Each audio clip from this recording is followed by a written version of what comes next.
நெடுஞ்சாலையில் காரை ஓட்டிகிட்டு போகிறீங்க.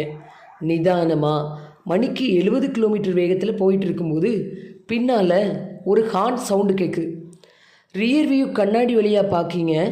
ஒரு விலை உயர்ந்த காரில் ஒரு இளைஞன் ஒருவன் உங்களை முந்த முயற்சிக்கிறது உங்களுக்கு தெரியுது. அது உங்களுக்கு பிடிக்கலை. உங்கள் காரினுடைய வேகத்தை 70லேருந்து 80க்கு உயர்த்துறீங்க. அவரும் உயர்த்தியிருப்பார் போல்.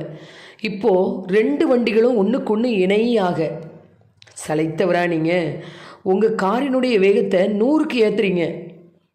அந்த நபரும் தன்னுடைய காரினுடைய வேகத்தை 110க்கு ஏற்றி உங்களை விட முன்னேற முயற்சிக்கிறார்.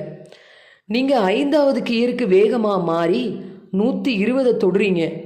இப்படியே போனால் முடிவு என்னவா இருக்கும்?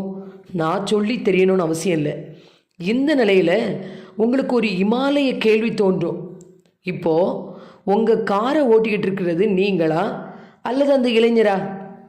நிதானமாக 70 கிலோமீட்டர் வேகத்தில் இயற்கையை ரசித்தபடி பாதுகாப்பாக கார் ஓட்டிக்கிட்டு இருந்த நீங்கள் இப்போது ஆபத்தான முறையில் 120 கிலோமீட்டர் வேகத்தில் கடும் கோபத்தில் உங்கள் காரை ஓட்டிகிட்டு போகிறீங்க. காரணம் நீங்கள் இல்லை, வேற யாரோ, வேற எவரோ.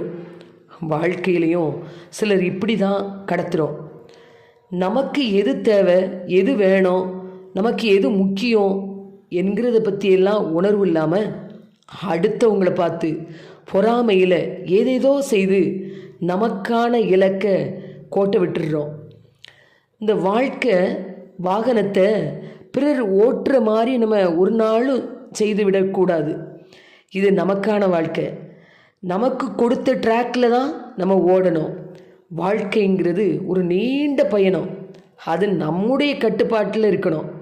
அப்போதான் இந்த வாழ்க்கையை எளிமையாக பாதுகாப்பாக நம்முடைய இலக்கை எல்லையை ரொம்ப அழகாக சென்று அடைய முடியும்.